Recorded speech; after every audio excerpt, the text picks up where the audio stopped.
I'm uncomfortably aware that we're getting towards lunchtime, so I am going to keep this as brief as possible. History's brief.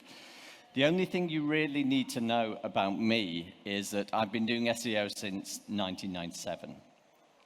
This was pretty much pre-Google, so we're talking about InfoSeek, Hotbot, AltaVista, Lycos. I hope someone in the room remembers these names, and it's not just me. To put things into perspective, this is what my home office looked like back in 1997. What jumps out at me is the fact that there's a very big monitor with a very small screen, a lot more paperwork, and I was teaching myself ASP version 3, which is not exactly cutting edge technology. In terms of the long-term effects of SEO, so I assume most people in the room have read the book or seen the film of The Lord of the Rings. And you remember the character, the hobbit that finds this ring, it's dark, powerful, evil.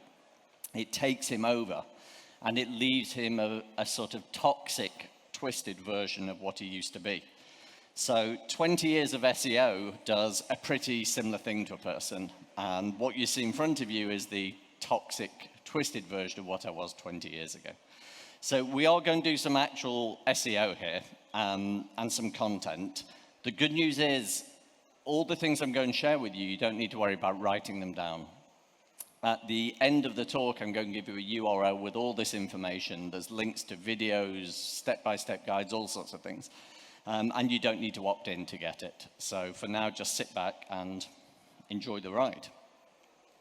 So nice bit of data to get started with is the fact that there's thought to be more than 4 million blog posts published every single day. However you define it, that's quite a lot of content. Now, when I started talking about this subject 7 or 8 years ago, I gave an analogy of stones on the beach. Today, because of the scale of what's out there, I think the better analogy is the stars in the sky. So depending on where you live in the world, if you're lucky enough to live somewhere where you have a good view of the sky, no light pollution, no pollution, good weather, there's a lot going on out there, right? And we know logically, space being infinite, everything keeps going out there. We're seeing a tiny, tiny little slither of what there is. I think that unless you are an astronomer, there's very few things that jump out of the sky, unless they serve some sort of value, for instance, a reference point, like most of us know Big Dipper, North Star. With the amount of content that's out there, it's pretty similar. Every day we are bombarded by new content, new ideas. And I think we have a similar task of trying to make sense of it, trying to cut through all the noise of all the stars in the sky. So what I believe is that when we come across a new piece of content or a new writer of content, we tend to put them in one of 3 categories. We say it's content written by someone who knows what they're talking about. It's just another Me Too weighing in on it type of thing, or garbage. So you get to decide, for every piece of content that you create, you get to decide whether you're going to be an expert, a regurgitator, or a polluter. Now, in a sense, Google have got a similar job of trying to categorize all the content that they can find. So rather than show you all the stars in the sky in a random order, they try to make sure that the best pieces of content filter the way to the top and we find them quickly and easily. So you might be thinking, this kind of makes sense, but we can't all be experts. But I actually believe that we can. Regurgitation of content, regurgitation is great for birds, for feeding their young. It's not so good when it comes to content.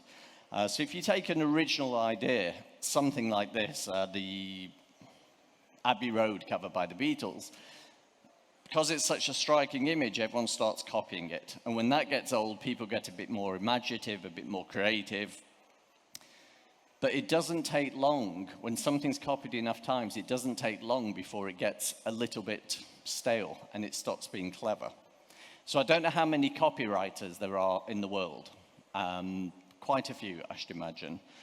Google's results say, 62 million results for the phrase copywriter. So if you're a copywriter, one of the problems that you'll face is that most of your competition will, of course, create a lot of content. So how do you make yourself stand out from all that noise? So some of you probably heard of Joanna Wiebe from Copy Hackers. Now, Joanna is a phenomenal copywriter, but she also has quite a unique angle in what she does, in that how she uses with data. And she's quite rigorous. She doesn't just come out with a blog post, for instance, making your title shorter will improve your conversion rate. Instead, she'll actually have the proof to back it up, and she'll test it on numerous websites. And she's quite meticulous, almost scientific in how she analyzes the data, and then she writes it up in a blog post. So we exchanged some emails about one blog post, and she told me about this post that took her 180 hours to research and write this post. It's a 12,000 word blog post, and it's on a subject that she knew people wanted her to write about, which was copywriting formulas. So pretty epic undertaking. 180 hours that's a lot of time. So how did it work? Well, 12 months after she published the post, what she found is that the post had been shared almost 5,000 times. There are 130 comments on the page, real comments, not just the spam. It ranked first for the phrase copywriting formulas, and that she still does. She still gets today thousands of page views of this piece of content, and she's had thousands of people sign up to her mailing list. So in many ways, I think this is almost like an aspirational level of piece of content. Most of us probably wouldn't dream of investing 180 hours in writing this phenomenal piece of content that produces results like this. But I asked her, I said, what about the other pieces? What about the other blog posts that you write that maybe don't work quite so well? And she came out with an amazing statistic. And she said that she thinks she's spent the equivalent of around a whole year creating content that no one's ever going to read. A whole year. But the body of work we're building here is bigger than the individual posts. So she believes that this collective, this enormity of the content that she creates, this is far more important than one particular blog post. So in terms of my three categories, being an expert or a regurgitator or polluter, it's pretty clear where Joanna and Copy Hackers lie. See, I remember one of the very few advantages of being my age is I remember when blogging started to take off as a professional platform. And before that, there was CMS systems. I remember writing content and posts in HTML. That all changed, and it became very easy for us as founders, as marketers, as creators to share our ideas, to share our experiments, our thoughts. But something happened, something went wrong along the way. And instead of continuing to evolve and turn into something bigger and better, instead we seemed to take a step back, and it became more about the quantity than the quality. And then that trend continued, and then we had things like content calendars. People saying, hey, we were only writing a blog post every 3 months, let's do it every month. Let's do it every week, let's do 3 a day. So the scale of the problem grew and continues to grow to this day. On top of which, there's a phrase, a term that I use that I think I misuse, which is what I call amplification. Amplification is, instead of me creating new content, to tweet or share someone else's content. We all do it at some point. So this isn't creating new ideas. It's not writing new ideas and new pieces of content. Instead, we just talk about other people's content. And this adds to the noise. So again, going back to the analogy of all the stars in the sky, this makes it harder to see the stars because there's so much more out there. So who gets to define what's good content? Because I don't. It's not for me to decide whether your content's actually good or low quality. But your visitors, they do decide. Visitors to your website, most of you probably using Google Analytics. So you're leaving these little trails, these invisible trails, these signals for Google. Now, you don't need to guess how Google rate low quality or high quality. There's a document called a Search Quality Rating Guide, which there's a link on the landing page I'll give you. So freely available downloads written by Google. Personally, I never understand why more people don't use it. This is a picture of my desk, and it literally, that's where it sits most of the year, not always with a drink on top. So this takes all the guesswork out of it. Instead of someone like me telling you, well, this is what Google care about, it's all there in the document. And they do follow their own beliefs, their own ideas. What you have to remember is that Google are hungry for data. They're absolutely starving for it. And maybe an important aspect of SEO that a lot of people overlook is if a lot of people search for a particular phrase in Google, and Google see that most people click on the first result and then leave and go back to the second result, they're going to pull that first site pretty quickly. Not to punish, not to penalize the website, but because the signal that they're getting is that this isn't the content they're looking for. And Google do run Google Analytics on the Google search results. So what makes people turn away from bad content? Google, it's pretty clear. What makes all of us turn away?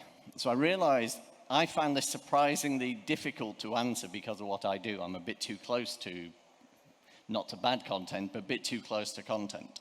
So I decided to ask a professional writer what puts her off. And the only one I could think of who would definitely answer me was my wife. And she came out with 4 things that she immediately sees these things and immediately says, this isn't good. The first is bad spelling, typos, bad grammar. Text that's too dense, too close together, too many ads on the page, and speeds that are too slow.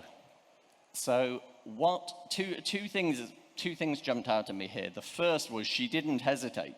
She instantly knew exactly what puts her off. The second thing that really struck me is that Google agree with every single one of these. It's in the search quality guide. Google have the same criteria that we have. And at risk of sounding borderline stupid, this was a sort of revelation to me because I suddenly realized that Google's rules aren't completely random at all. Google's agenda is to give people what they're looking for when they're looking for it. So the things that irritate us when we see bad content are also going to irritate Google. And again, going back to this guide, Google make it clear, this isn't the detail, this is just the index. But when Google talk about low quality, they talk about unsatisfying amount of information, distracting ads, obstructed content, lowest quality content, copied content, lowest EAT. EAT is Google's acronym for expert, authority, and trustworthiness. These are the things that we don't like when we go looking for content, looking for information. And I think that we sometimes actually forget, sometimes we forget why we care about Google and why we care about SEO. It's not that we love Google so much.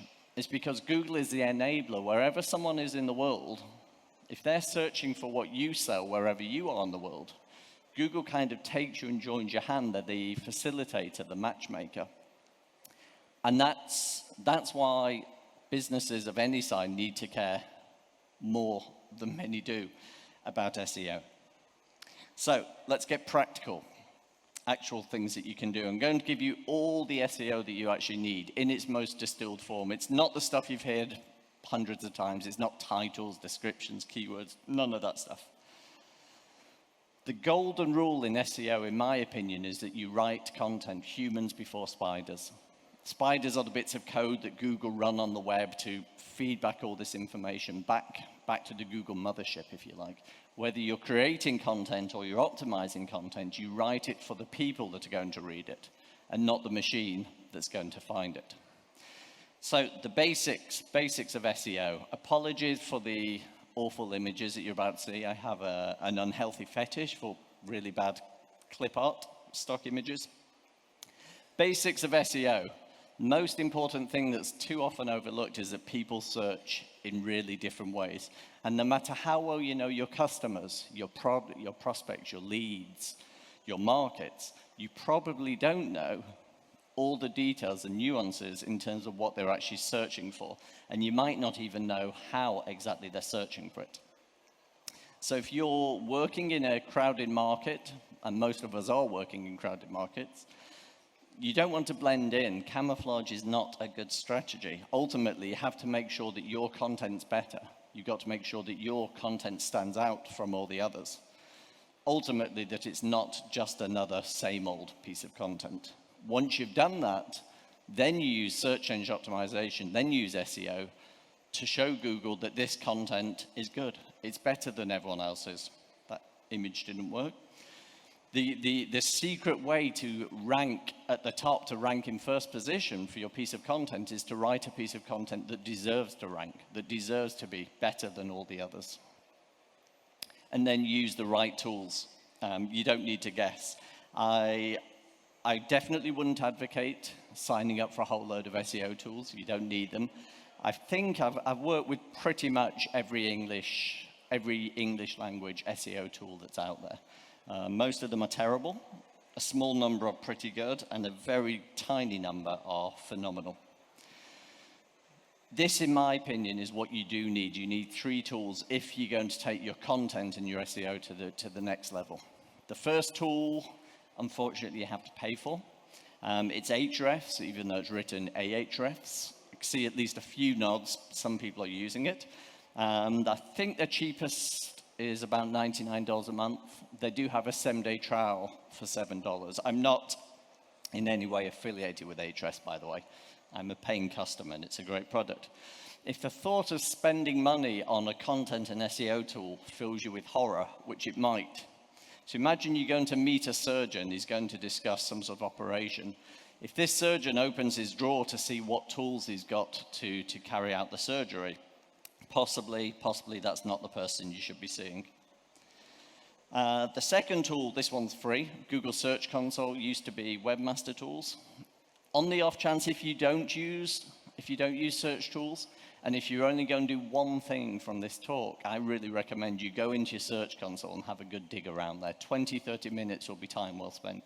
It's full of information about ultimately how to get more traffic from Google. And the third is Google Analytics. Google Analytics doesn't do much for SEO, but does one thing really nicely that I'll show you how to do. So again, there's a URL at the end with all this information, so you don't need to worry about writing anything. I'm going to show you 2 sweeps. The first sweep is a diagnostic, and the second one is actual SEO that you can do. So the diagnostics is that you go into Search Console and you set up an organic segment. There's a video that shows you how to do this. And what you do is you look at it over time, for instance, over 12 months. The reason why this is important, if you have small children, you know what it's like that day by day, you don't see them grow. Week by week, they don't seem to change. But when you look back at pictures from 3 months ago, 6 months ago, a year ago, the change is shocking. And we've worked with too many companies, to be honest, who've had an SEO problem. When we do this right away, we see the writing was always on the wall. It's been a gradual decline. So it's a really quick and easy way. Note that this is only the quantity. It's only the number of visitors you're seeing over time. There is a way to add a quality, to superimpose quality. That's all in the video. Second, Search Console. If you go and do just one thing in the Search Console, have a look at the queries. Compare this, for instance, past 3 months with the previous 3 months, and have a look at what's changed. What you'll probably see, there'll be some random fluctuations, but you'll probably see there are certain keywords or themes or subject or ideas that you're losing some ground on, and this is your early warning system. Ahrefs is just one big diagnostic. It's phenomenal. Dashboard, you can sign up $7, 7 days. You get an enormous amount of information.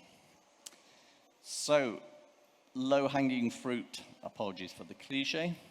This is what I wanted to do, is to give you some actual solid things now that you can take back to your businesses and do with very, very little effort that will actually make a difference and bring you more traffic.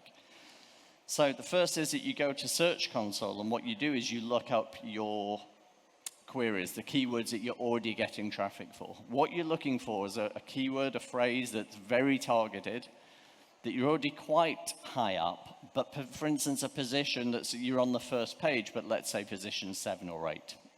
Certainly the second half of the page. This is traffic you're already ranking for. Google know that this is what you're about. But if you're in position 7 or 8, it's usually not that difficult to go from 7 to 6 or from 6 to 5. Whereas if you're looking at a keyword in position 45 and you want to get on the first page, it's a bigger step. Ahrefs. This was tricky for me choosing the tools that I like the most out of Ahrefs, but these 3 things blow me away. The first is you put your website in, so imagine you are Google, you put Google in and it shows you the competing domains. This isn't your competition, you already know who your competition are. This is about understanding who the phrases and keywords that you are getting traffic for, which other companies are also kind of pushing you out of the way a little bit. And that's a really useful tool. Second is the top pages. You put in any of your competition, and Ahrefs will tell you which of their content is the most popular, and even which keywords they're using to get it. Content Gap, this is my favorite tool in Ahrefs by far. The way it works, you put in your own website and, for instance, 4 of your competition. Ahrefs will then show you these are the phrases, these are the keywords that all your competition are on page 1, but you're not. Or 3 out of the 4, or 2 out of the 4, whatever you want. There is no faster way, in my opinion, to generate a kind of instant to-do list of content opportunity and SEO opportunities. The most important thing is to do something. SEO stays on people's to-do list for far too long. Too many companies don't do anything about SEO till they suddenly realize their decline in sales has been because they're not getting the traffic they once were from Google. Because here's the shocking statistic. Since I started this talk 26 minutes ago or so, since I started this talk, 83,000 new blog posts have been published. 83,000. Most of them probably aren't directly competing with you, but they are more noise, they're more stars in the sky, making yours harder to shine. In my opinion, to not invest in content, in good quality content, and to not invest in SEO to steer Google to understand how good the content is, it's almost an act of madness. So from this point on, for every single piece of content that you're going to create from today onwards, you get to decide, are you going to make garbage? Are you going to write content that's just another piece of content on this subject? Or are you going to create content that shows you as the expert that you really are? So as promised, that's the link to the landing page. It's all lowercase, bit.ly/howtoweb. And I think we've got a few minutes for questions. Thank you.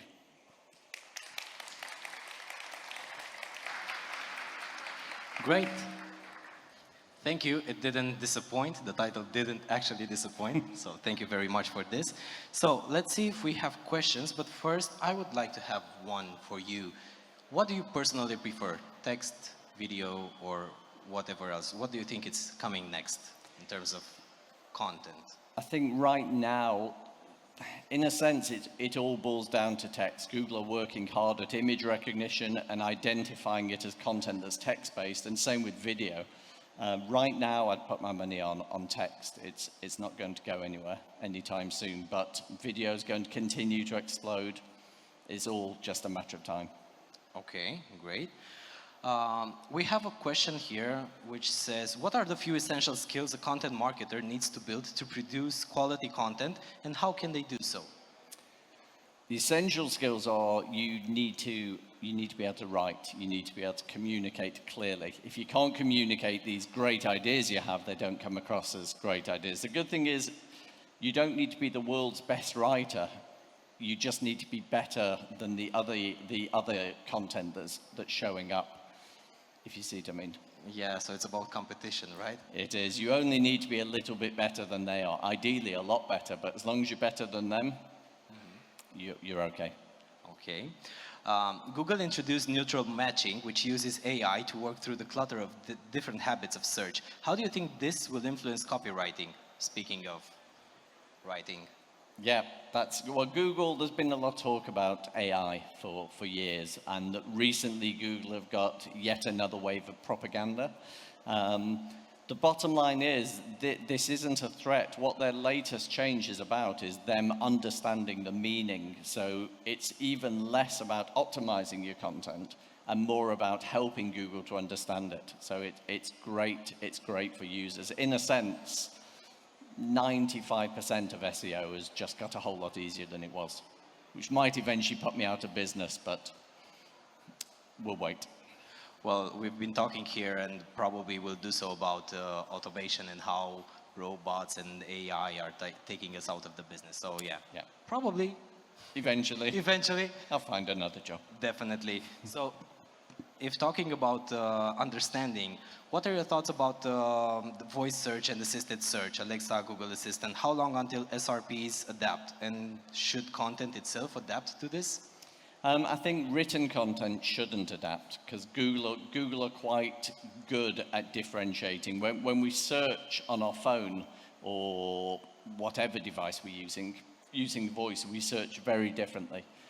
Ultimately, it's in a way, it's the same answer as before. Google will adapt to the trends. I don't think you can optimize for speech as such, but in a way you don't need to. It's Google have to do the heavy lifting and make sure they understand. Really, this is what it boils down to, is all SEO is helping Google to understand what it is, so that when someone searches, whether through the desktop, a tablet, or phone with voice search, your content's there. And if you were to pick one top tip on SEO for 2020, which one would it be? Top tip for SEO? Yeah. I'd say simply do it. It's so often it stays on the to-do list until a crisis. Even like the things that I was sharing, just having a look at your long-term trends, I guarantee there are some opportunities. And it's not abstract, it will actually result in more people who are interested in buying what you sell, finding your website. So yeah, just do it. Don't wait till you hit. Just like the commercial says, right? Just exactly. Okay, and about just doing it, we have a question here about how can a beginner learn SEO in a systematic way quickly? Where to start? I guess the internet is brawling with this information, but what's your opinion on this? I'd say if you are serious, a very good starting point is, most people have heard of moz.com. That if you do a search on Google for M-E-O's? M-O-Z. moz.com. Okay, yeah. so moz.com. It's a product, it's a good product, it's got some history, but they have an SEO starter guide. So if you do a search for Moz SEO starter guide, that's a really, really good place to begin. Okay, great. And what platform would you recommend for new bloggers? Is WordPress? Is it whatever else? Really, the platform isn't so important nowadays. WordPress is great. Most important is just to write this great content. Make sure that Google know about it using Google Search Console, like we said. And yeah, the platform really doesn't matter very much anymore. Okay, so we see a leveling of the tools available. Yeah, absolutely. Okay. Well, I would say that we have time for one last question. If quality content is easily readable with few ads, how come that the content that Google provides on the search page is swarming with ads and hard to read? I guess that's a bit malicious. That's here. a tricky one. The bottom line is we get a lot of this. We get a lot of this sort of question where someone says, you search for this phrase, we're in position 5. 1, 2, 3, and 4 are all terrible. They're garbage. Really, this is what Google are about today. They have to clean up the results. The onus, in a way, is more on them to clean up these results, because we all do this. We all search and get frustrated. The bit of hope for me is if our norm becomes to go to Google, search, click on number 1, number 2, number 3, number 4, and get so fed up, at some point we might do something drastic and say, let's have a look at Bing or DuckDuckGo. So really, it is in their interest to keep that very high on the agenda. Okay. One final question. Final question. If you can't find experts that like to write also for your company, would you go with non-experts? If you can't... If you don't find experts to write for your company, would you go with non-experts? Well, you see, this is something that surprises me, is that a lot of, especially small business owners, especially say, I know my market, but I'm not an expert, I don't have ideas. But when you talk to them about their product, they light up and they start to come out these ideas. Meals with colleagues, for instance, people discuss the latest trends, what's happening in their markets. I wouldn't go as far as saying everyone's an expert, but I think if you are running a business, even though maybe you've got the British thing of the imposter syndrome and you don't like to label yourself as an expert, but chances are, if this is your business, you are an expert. It's about coming out with these ideas and finding them. Great. So probably the advice would be just do it yourself if you can't find anyone else, but just do it.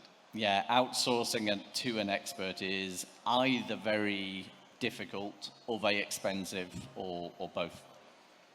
Okay, great. Thank you very much. Let's give a big round of applause.